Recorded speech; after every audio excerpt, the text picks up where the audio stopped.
welcome to Blue Harvest Toys, and we're going to do the last two. Well, I'm saying the last two. I can carry on if people want to see these, and we can carry on straight through. But these are the last two of Star Wars, with the story of Star Wars, so 11 and 12, issues 11 and 12. So we're going to start with issue 11. Obviously, this is one of my favourite covers. I love that cover. Absolutely brilliant. So they've narrowed it right down now. we've got them shrunken down. We've got double axe now. So tells you this week's contents as well, which is good. So this is a penultimate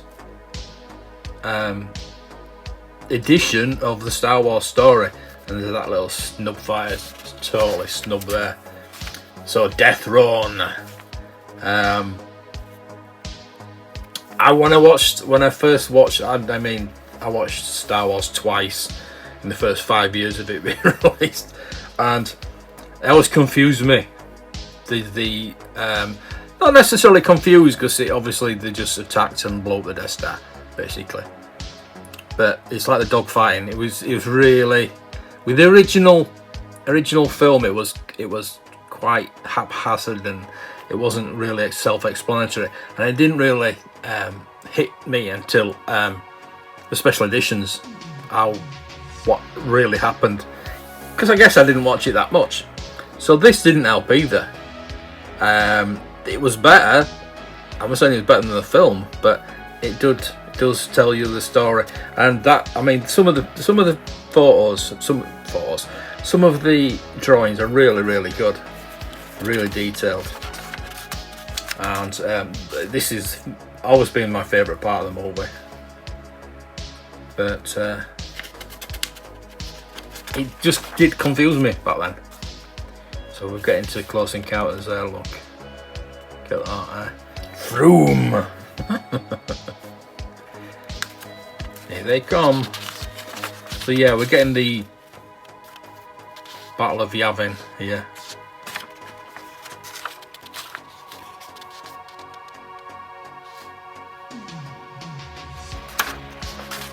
So, I think, is that it? Yeah, oh yeah. At last, the final chapter, at last. So there we go. Oh, look at these Helix. Look at that. Worth a fortune now, that lot. Look at 3PO. Emergency stations to warn all rebellion space cadets. Star Wars Weekly selling out so fast. There's a danger that you'll be left without one. Oh my god. So this is a competition to win all that lot. Look at that. First prize, 10 BBC school sets worth £2.50. That's a bit more than that now. Bloody hell. And it never got filled out. If you've seen the videos before, the competitions always get filled out, they never got sent away. But Happy Faces, oh, they still do happy. I don't think they do Happy Faces anymore, do they? Like Jammy Dodgers, really, but yeah, they were good. They were good. Skateboarding, eh? There we go.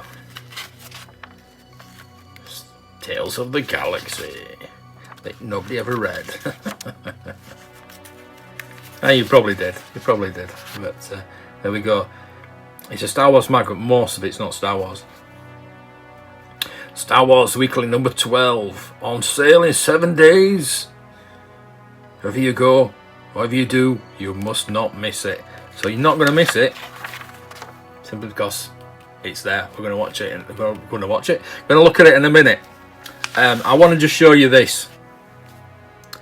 May the Force beam be with you. Now this was a total knockoff lightsaber. You could get green and red. I don't know why you got green. I don't know. Foreshadowing. But this got changed later on. This advert, they must have got into a lot of trouble with Lucasfilm, because this changed. I'm not sure how quickly it changed, but that's still there. That is still there, because that's quite obvious who it is. I will try and find you what it changed to. I'm not so sure if it's on No, we've got the Force Beam on that one. Spoilers anyway. So I will try and find you. We might carry on this series. If you let me know in the comments if you want me to carry on this series, because I want to get to some of the letters. There were no letters in that, unfortunately. I'm hoping there's some in this, but this is the final issue of Star Wars. Now, it's not the best. I could do with if somebody's just clipped right through it, but I could do with an upgrade on that. This week's contents again, double acts again, final chapter. So we're back in the Battle of Yavin, and so we know what happens. And we do have Vader flying away there, which was changed.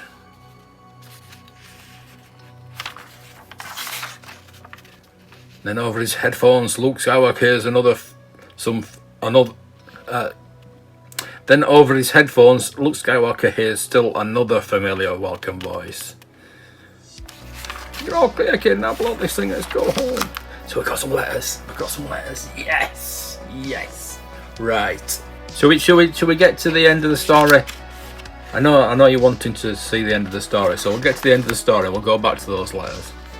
So there, spoilers, the Death Star got blown up. The X-Wing gets a lot bigger there. Okay, what's going on there? Foreshadowing there. So we go. They got the medals. Apart from Chewie. It's all over for now. The Death Star destroyed. Rebels are victorious. So what happens next? Find out next week when we follow the adventures of Han Solo and Chewbacca and another galaxy-hopping story. It goes beyond the film and beyond the galaxy. Right, let's get back to these letters because that's what you're here for. This is what I want to carry on this series, I think, just for the letters. Cosmic correspondence. That changes quite a lot. May the words be with you. May the words be with you. I'll have to remember that one. Dear Star Wars, I have read your first 3 issues and consider them to be the most fabulous comics around, in my view. Issue 2, you had a photo feature. I hope you bring it back. I like the collector's pin-ups and the lack of ads which often use up valuable story space and make a comic sort of boring. I don't know, because the ads, he's full of ads. I don't know what he's saying about ads, but going back and looking back, a lot of it is to do with the ads. The story is great and it has really made me excited about the film. R.D. Cox. Okay, right. Your new comic, Star Wars Weeklies, is simply brilliant. I think it's so good. I get mine ordered every week. The artwork on your Star Wars story is quite good, but I think there is much better artwork for your second stories, Tales of the Galaxy. But I would like to see, and I'm sure a lot of others would, a Flash Gordon type of story. For example, an astronaut could be marooned on a planet, and that's where his adventures start. Anyway, I hope you take note of my letter, and may the Force be with you, David Dodds. Oh, it's China Way. I should have done it in a Geordie accent, maybe not. Not doing it in accents, no way. Even though I'm just looking at the bottom ones and I can probably do it in that accent. My name is John Owen from Middleton, Manchester. I am deaf, so I cannot listen to the film quite well enough, but with the help of Star Wars Weekly, I shall understand when I go to see the film after reading all the comics. It's very interesting that Carrie Fisher is in the film, because I think she's pretty. I buy a lot of things to do with Star Wars, like C-3PO soap. I'm looking for some C-3PO soap. I had some as a kid, but I used it. And all sorts. I'm writing on Chewbacca notepaper. John Owen, Middleton, Manchester. P.S. I'm a very brilliant drawer. I keep drawing Star Wars every night. Yeah, I think we all did. Dear Star Wars Weekly, You have done what no other comic could achieve, and that is to bring Star Wars to us. Well, yeah, obviously. Yeah, because it's a Star Wars comic. Anyway, when I saw the first comic, I went out and bought 5 of them. What? To put away with all my other 3,000 American and English Marvel comics. Why would you buy 5 of them? Anyway. I hope he kept them safe and still gone. Anyway. I like the way the comic was presented and set out. Like I said, you were the only ones that could do it. I'm glad it was you. With guys like you around, the comic book business will never die out. David Sullivan. David Sullivan. Okay. London. There we go. Dear team, today I take pen in hand and write to you about your latest production, Star Wars Weekly. What can I say but brilliant? The artwork is great and so is the script. But I have one question. What do you intend to do when your movie adaptation is finished? Well, keep up the good work and carry on with your features, Tales of the Galaxy. Nigel Reed, Outward, Neil Wakefield. There we go. I did it in his accent, you see. There we go. Just get a good question, Nigel. In fact, we do have a new story of Adventures of the Gang when they destroy the Death Star. Spoilers. So keep watching this space. Keep watching this space. Oh, well, never mind. Dear Star Wars, I'm writing about your great comic Star Wars Weekly. SWW for short. And it's great. The artwork is very good in issue 3, and I think that you are shortening the story of Star Wars too much. But I think you just think, yeah. In the pin-up, I don't know, I think they're padding it out a bit. In the pin-up in issue 2, you do R2-D2 with 2 legs, but he has 3.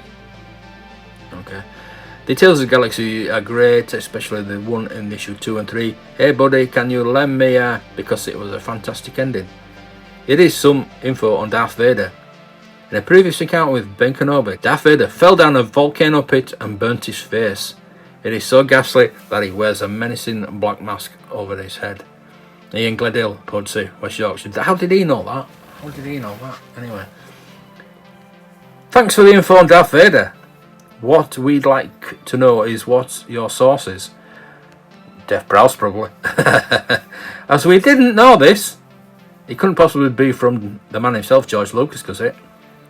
Let us know, won't you? The pin-up of R2-D2 was made it when he had middle leg retracted. He does that occasionally to give him a rest. Do you believe it? No, we don't think so. So we go.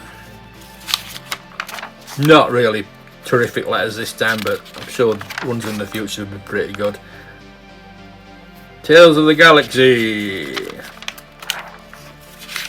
There we go. Padding out. There's no, that's Bubble Bath, but it was similar to that, but it was like those 3PO and R2-D2 shaped, moulded soap. Oh, let's ask her the question, shall we? George Lucas was inspired by Flash Gordon, true or false? That's a pretty good question, actually.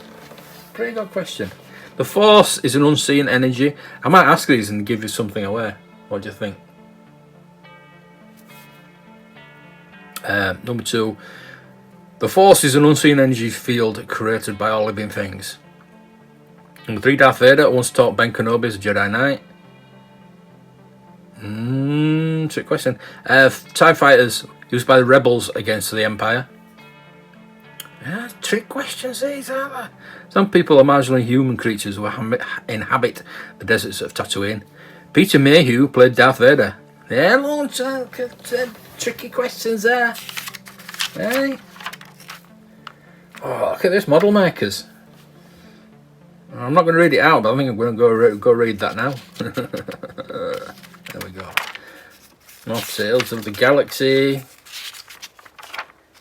Collector's pin-up. Look at that. Isn't that? You'd think it'd be colour, but never mind. There we go. So, let me know if you want me to carry on with this series, get issue 13 and onwards, and you want to see. I mean, it's not going to be as good as the story of Star Wars, but I think basically it's just for the letters. I'm going to get some old-timey magazines and read the letters out. I like get the look in, because looking was fantastic with letters. So that is my favourite. That is probably my favourite cover of all the first 12. I've always wondered how he shot through the window or the screen or whatever. I always wondered that, because it looks like the screen, it looks like he's behind the screen and he's shooting through the screen. I always got me that, I don't know why. But why has he got his lightsaber out here as well? 10p, 10p. Anyway, right, I'm going to carry on with these, I think. Let me know, yes or no. Just put yes or no in the comments. That's quite easy. And I want to carry on and show you what this force beam changed into, because it's quite funny. Right, thank you for watching. Please sum up the video. Until the next time, may the toys be with you.